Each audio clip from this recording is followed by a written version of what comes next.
Numbers 15. Supplementary offerings. The Lord said to Moses, "Speak to the Israelites and say to them, after you have entered the land I am giving you as a home, and you present to the Lord food offerings from the herd or flock as an aroma pleasing to the Lord, whether burnt offering or sacrifice, for special vows or free will of the offering for festival offerings. Then the person who brings an offering shall present the Lord a grain offering of a tenth of ephah of the finest flour mixed with a quarter of hin and olive oil. With each lamb for burnt offering or the sacrifice of prepare a quarter of hin of wine and as a drink offering. With the ram prepare a grain offering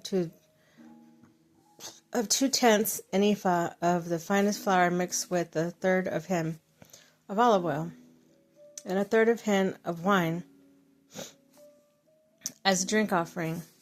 Offer it as an aroma pleasing to the Lord. When you prepare a young bull as a burnt offering or sacrifice, or a special vow or fellowship offering to the Lord, bring with the bull a grain offering of 3/10 of an ephah, the finest flour mixed with half a hin of olive oil, and also bring a hin of wine as a drink offering. This will be a food offering and aroma pleasing to the Lord. Each bull ram, each lamb, a young goat is to be prepared in this manner. Do this for each one, as many as you prepare. Everyone who is a native born must do these things in this way when they present food offering as an aroma pleasing to the Lord. For generations to come, whenever a foreigner or anyone else living among you presents a food offering as an aroma pleasing to the Lord, they must do exactly as you do.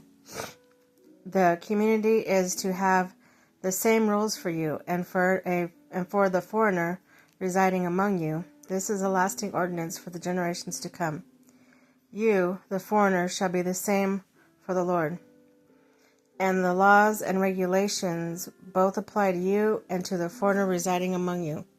The Lord said to Moses, "Speak to the Israelites and say to them, when you enter the land to which I am taking you, and you eat the food of the land, present a portion as an offering to the Lord.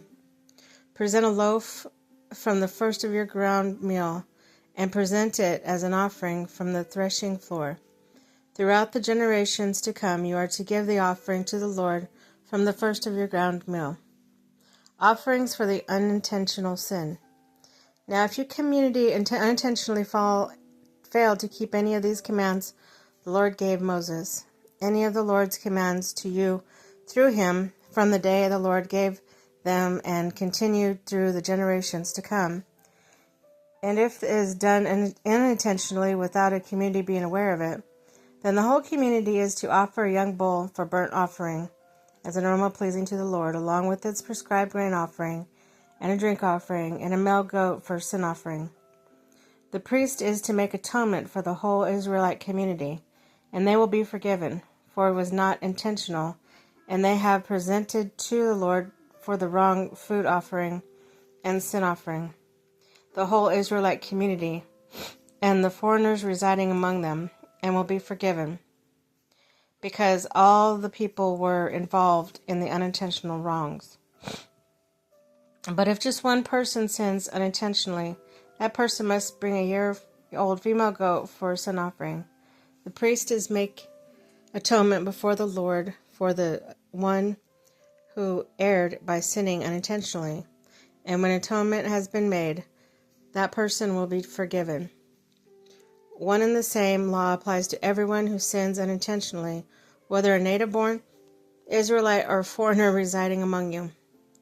Anyone who sins defiantly, whether native-born or foreigner, blasphemes the Lord and must be cut off from the people of Israel.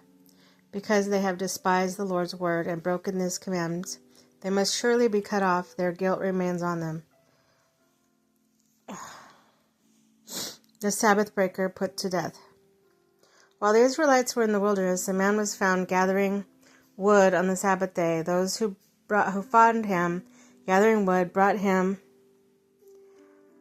to Moses and Aaron and the whole assembly.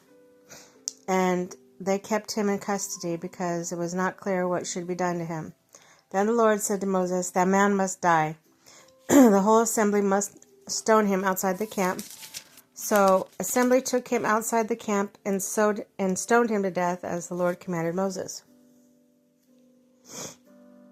The Lord said to Moses, "Speak to the Israelites and say to them, throughout the generations to come, you are to make a tassel on the corner of your garments, with a blue cord on each tassel.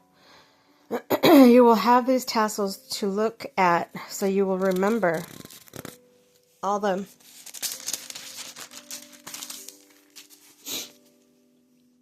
commands of the Lord, that you may obey them, and not prostitute yourselves by chasing after the lusts of your own hearts and eyes.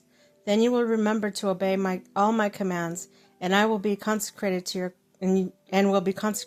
your God. I am the Lord your God, who brought you out of Egypt to be your God. I am the Lord your God."